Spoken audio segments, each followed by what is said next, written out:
Hello again everybody and welcome to another Beyond All Reason video. Today we have a 1v1 between rAndy and Yun. They are been playing against each other for quite a long time. Yun, I'm pretty sure, is used to be Chisato. But Yun hasn't played for a little while now, so it's good to see the back. And let's look at the map. So Devil's Postpiles. If you haven't seen it before, basically all of the water terrain here is you can't build anything on it. It's too shallow for naval buildings, and obviously there's water there, so you can't build land buildings. Other things of note is all of these high ground post piles bit. They have reclaim on, not a lot, but some, and also there is metal extractors on top of each one here. Now, this map itself can be played as either a team map, a 1v1 map, or an FFA map. And normally the start position would be up here for 1v1s, and you'd play diagonal across. But rAndy has played a bit dangerous and has positioned himself in the bottom corner. Now, the reason why that's normally the case is due to this cliff here being impassable to units, at least normal units. As such, you're required to come up through this path here. So it's easier to attack from above, so from this direction, which is why rAndy is somewhat at a disadvantage with this start position, because he has to go up and around into Yun's base, whereas Yun could build artillery up here. He could actually, which was what used to be the strat, which was start here and actually build a bot lab off the side of the hill, maybe like there or there, I can't remember exactly where it was. And you can actually pressure the opponent really strongly from that position, and all your build power can be up here pretty easily defended while you're pushing out units. Now, this map is mostly focused on unit defense than anything else, because of the fact that LLTs and stuff need their place to sit, and there isn't that much place to sit. So we'll see how the players deal with this. Now, rAndy did try and get a scout in there, but didn't manage it. Also, the scout tried to turn around on a tree there and also didn't manage that either. Yun getting some flanking damage off on the scout deals with that fairly quickly as well. So he did go to build an LLT there, you can see, and cancelled it actually, letting the metal go back into his economy. And Yun expanding with his commander at the early stage will help him get out and about quicker. It does leave him somewhat exposed to things like this, where there's now some scouts barreling down towards his base and he's got nothing here to defend.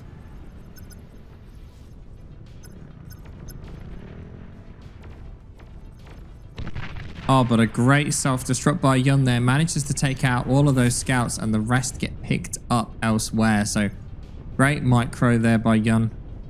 If you're not aware, some buildings have a bigger explosion when you self-destruct them.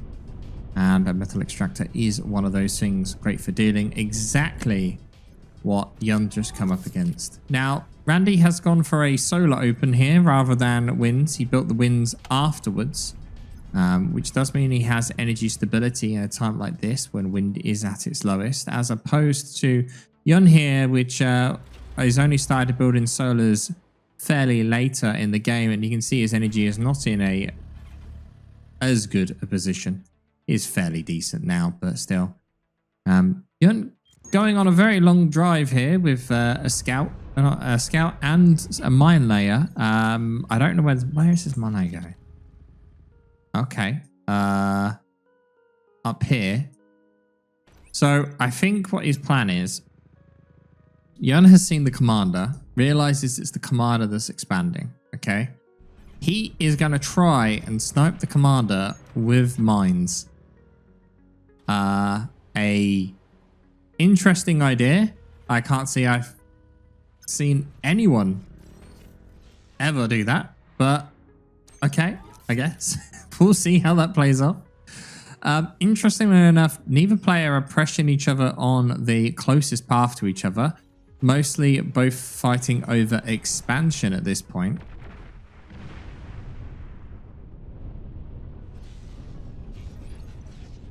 This extra distance that this mine layer is traveling may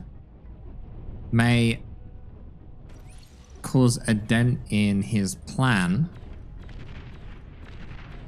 An LLT down will already stop the scout being effective, but rAndy double LLTing here in an effort to stop any more scout shenanigans. And this map does have a lot of energy reclaim. So right now rAndy is struggling with energy, even with those solars, as he is building a geo. And because he's struggling with energy, actually these scouts managed to get in, take out the metal extractor, and will now, well, maybe they'll get the LLT. Nope, just enough energy for the LLT to fire. But you could deny reclaim if you chose to. You could burn down the forest by shooting it, but energy reclaim isn't really a thing that people fight over. So yeah. And the mine layer halfway through there self-destructs the mine so it's not spotted. He's being very cheeky. I'm surprised he's not building that up here. Like, he has so much more time then. He's hoping that the commander... How much damage does a mine do? 6,000 total. I mean, 2 heavy mines would kill the commander, yeah. I mean, it's a very ballsy play. It's definitely something different. I can't say I've ever seen anyone try and snipe a commander with mines before. Yuni's invested a lot into this. Like, there's a lot of energy. But... okay, I guess. Oh.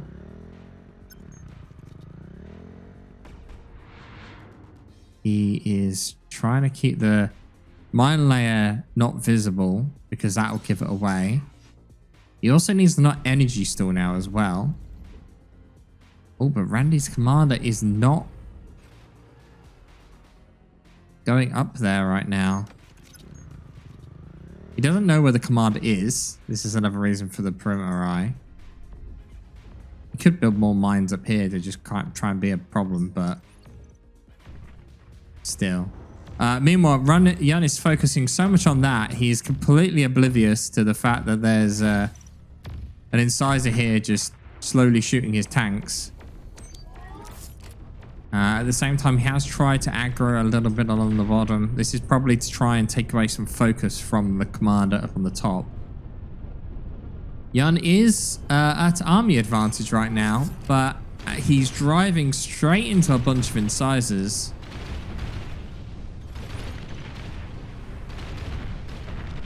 And incisors have been getting a lot of showing as of late. They're pretty much the go-to tank for Cortex right now. Good bit of harass here. Yun manages to catch an expanding constructor. Meanwhile, though, he does have air constructors up. And there are lots of metal extractors on this map. So... that are on these high grounds, so it's going to be quite important to try and capture as many of these as possible. Self-destruct of the LLT does not get any value. Second LLT, self-destruct, is too far away, gets aborted. Now there is a decent chunk of incisors here.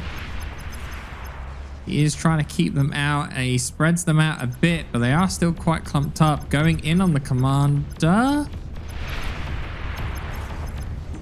rAndy getting tremendous value from those D-guns, getting multiple incisors each D-gun, and that did not turn out as planned whatsoever. I think he self-destructed the mine layer there to avoid it getting spotted. But little does he know that rAndy's comm is not actually going there anymore and is heading right back. So plan thwarted, little by rAndy's knowledge whatsoever. rAndy getting quite close to metal cap right now. He's actually having to build a metal storage. I don't know why he's got so much. Ooh. But he does have tank force directly outside of Yun's base, which is a bit dangerous. Yun has no shurikens or anything to counter this. This incisor, nothing to stop the incisor either, as all the tanks are on this side. One wind down, solar down. Somehow gets a metal extractor through splash damage from the pounder.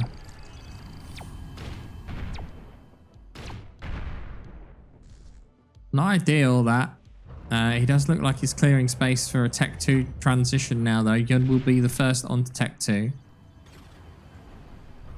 But rAndy, just taking his time here, got a great radar up on this hill. Tremendous radar. He can see all the way into the base. That's how good a radar that was.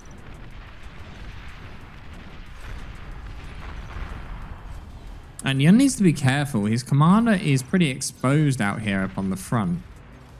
There's this whole central area which rAndy kind of controls. And Yun can only get out through this area. If he loses control of this on this waterway bit, his commander will be stuck up there. He could maybe air transport it out, but still. rAndy now, with a lot of these high ground metal points, we're seeing an extra 3, 4, 4. Only 4 so far, actually. But that's 4 extra metal extractors that you have over your opponent just purely by getting some of these air ones up and running. Not only that, adding AA and radar, he can see exactly where Yun is positioning his forces, so he can just counter position. Tremendous for him, really. Knows exactly where to put his forces. But there is 1,000 metal just sat here, which he is starting to reclaim, but going straight into a Tsar. Damn. It's a lot of metal and energy to chunk. Looks like the mines either got spotted or just self-destructed there. Not really anything value came from that in the end, unfortunately. Out of interest, does rAndy know where Yun's commander is? No, he does not. Okay. He did see that camera, though. It was on his map. Still no idea that he's there exactly. We can see rAndy just fight moving all of these guys to be over here. Now, he does have a scout here. He probably does know the commander's up here from the scout and from earlier on.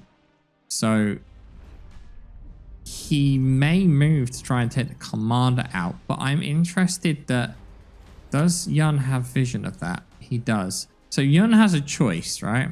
He's deciding to counter move his opponent. But what he could actually do is he could push his opponent instead, forcing these tanks to have to react. Or, you know, go up for the commander. Now, that is a bit of a ballsy play, but it would put some pressure on rAndy's base. But at the same time, rAndy could do the exact same thing here. With all of these forces, he could just go like this, push in. Yun has very little in the way of vision. You can see that there's a blind spot here. So he could move his forces and they wouldn't be spotted until they cross that line. There's also a blind spot down here as well. Now he is moving these forces here by the looks of it to defend the commander. But there's not really enough pounders here.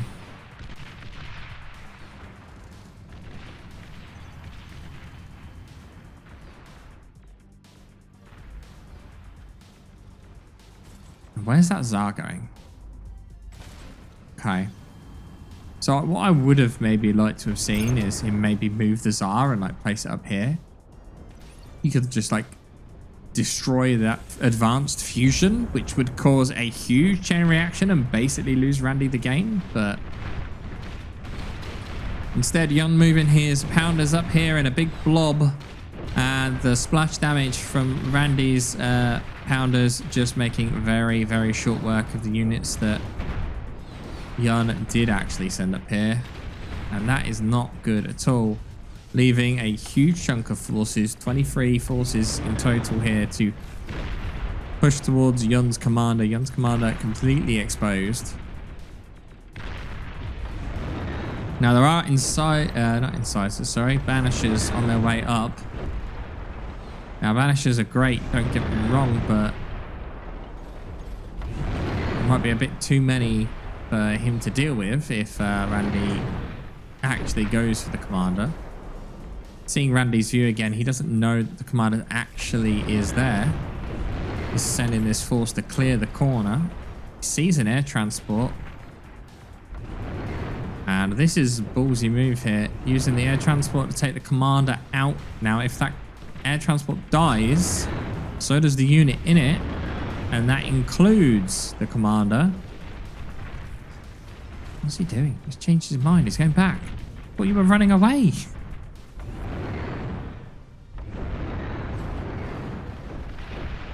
With the banisher showing up, he probably thinks he can clear out this area relatively well now and reclaim all the metal that is there, which is fair enough. But he doesn't have air superiority. rAndy is pretty far ahead on economy wise at this point. He's 4k metal ahead. We can see he's got 1, 2, 3, 4, 5, 6, 7, 8, 9, 10 extra metal extractors just from the high ground ones. And that adds up pretty quickly here.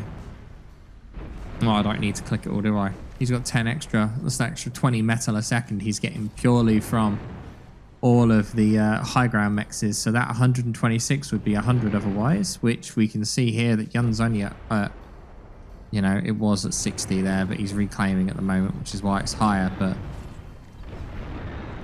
still, Yun needs to kick it into next gear, get his economy scaling started. He is building up Tech 2 metal extractors at the moment, which the advanced geo is providing the energy that he needs for that, but kind of needs a bit more build power on these Tech 2 constructors here in order to build up quicker. He is queuing up 2 long-range artillery, well, not Tech 2 artillery here, the Persecutor. It's a lot of metal to put into a static defense when you could build 1.5 ZARs for that. Meanwhile, along the top, see, this is how much build power rAndy has expanding.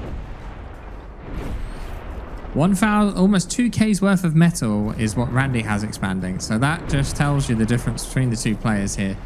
rAndy expanding hard, and that metal is paying off as he is growing his lead quite quickly here.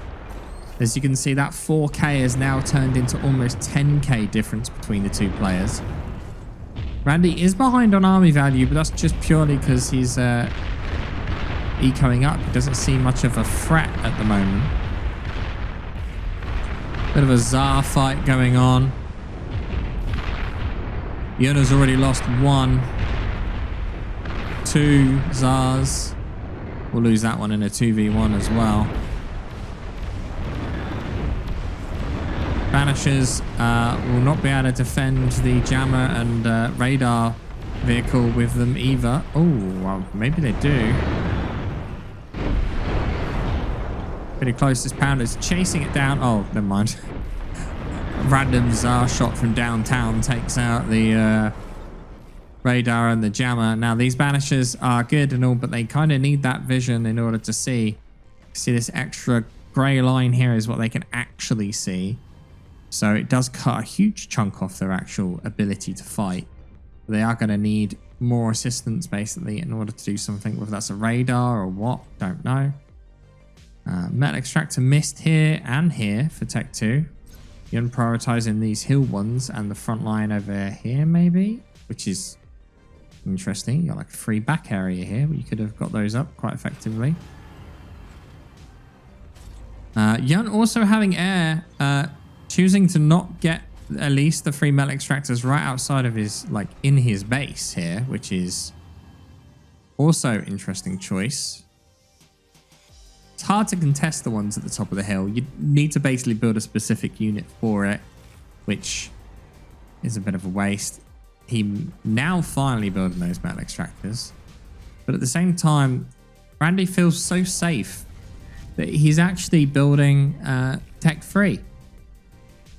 Which, to be fair, rAndy has a strong third of the map that is completely under his control. He's got 10 safe metal extractors that he doesn't have to worry about. And to be fair, that pop of artillery is slowly damaging this guy. There's so much build power on it. It's just keeping it alive. And with a radar jammer planned, that will be not as effective for much longer. Now rAndy will start falling behind on army value, especially losing some tigers here to Tsar Splash and Vanishes. But as soon as that tech free starts coming out, it's gonna just swing massively to rAndy's favor. He does manage to catch the Banishers though, which is a good catch.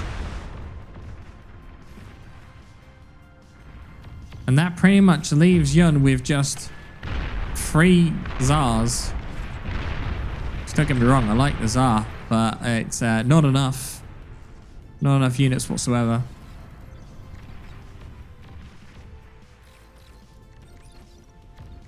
I think rAndy's just doing a lot better at scaling his economy. When we look in his base, he's already got a fusion built at this point. He's got plenty of energy converters. He's probably actually accessing energy. Yes. But nowhere near as much as Yun is accessing. So getting more build power up, but he's probably going to scale again soon. It wouldn't surprise me. He's still building plenty of winds, so he's getting energy elsewhere. But he's also got, 3 advanced geos. So he's got plenty of energy production, whereas we see here, Yun is only just building his 2nd one, but he's also only building it with a single constructor, which is going to take a while. Whereas again, the build power that rAndy has supporting this is huge. So no wonder he's getting this expansion built so quickly. Whereas Yun has decided all of his build power is going to go in Tech 2 defense with his commander and these 3 build turrets, which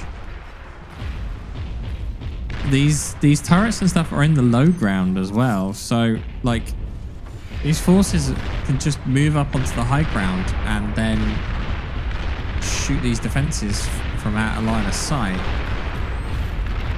And as the Tech 3 make it to the front line, bear in mind Yun would have just got that notification of Tech 3 units detected. Yun behind in air as well, losing that air superiority. The Tsars did do a fairly decent job at stopping these Shivas. 3 Tsars for 2 Shivas, but with 2 Shivas still left, this front line will collapse. Unless Yun really wants to risk his commander going for a D-gun, which I doubt it somehow. And just look at this production line. So many Shivas, and they're all marching to the top. I am surprised we don't see rAndy going a bit more aggressive here on the base rather than focusing on the expansion, but he knows the commander's up here. He thinks the base is probably heavily defended. So I can see his reasoning. He also knows it's the furthest away from enemy unit production. So for Yun to get reinforcements up here, it's going to take a while. Which, to be fair, the only units that Yun has is now here.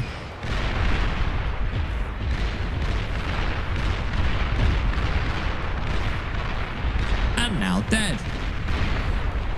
So yeah, I don't see Yun being able to bring this back. Army value is 999 plus difference between the players. Metal produced difference is about 30k difference. So it's not that they haven't been close unit-wise, because they have, or production-wise, because they have. It's more that rAndy has kept his forces alive and hasn't just lost them all, which is exactly what has happened to Yun. And now there are 2 Tsars just outside the base of Yun here, which seems a bit of a waste. When we look at rAndy, he's been a bit too slow. These guys are just going to die. rAndy obviously focusing so much on this top side of the map, he wasn't expecting these guys probably to get quite so far. Scout wave now comes over to give him a bit of an understanding of what's going on in the base. You don't often see players actually scouting 1v1s quite so much, so that's good. He's got a full awareness now of exactly what's in the base. So he knows Yun doesn't have that much. rAndy on his 2nd fusion now.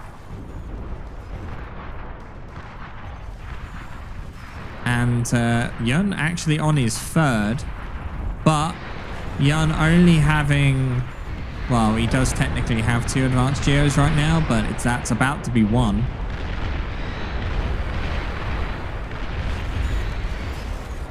The catapult here, an interesting choice. Works well because it outranges the Shiva, but the biggest problem here is he doesn't have the units to support a catapult. He needs unit for unit. But if he just builds Shivas, it still wouldn't be enough because rAndy would just outproduce him. So I think the idea is to try and whittle them down, but rAndy is not giving him time. He's just pushing,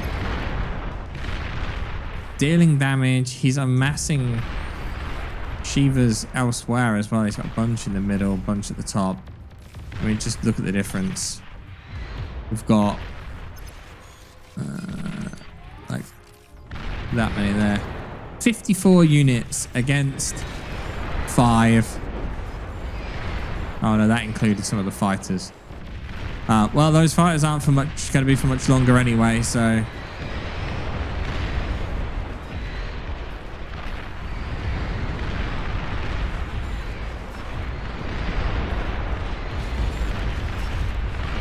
Yun losing control of the air, losing control of the ground. This is pretty much GG. I think both players did well.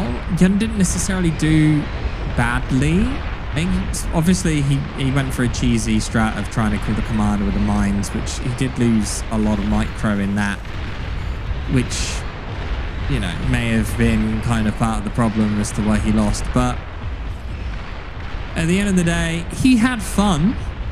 Wanted to try something, didn't work out, but he had fun, so that's all that matters, really. So this is obviously the last video before Christmas, so I hope you all have a great Christmas, a great New Year. I'll still be posting videos Tuesday, Friday until the new year anyway. So thank you all for watching. Don't forget to hit subscribe, and I'll see you all next time.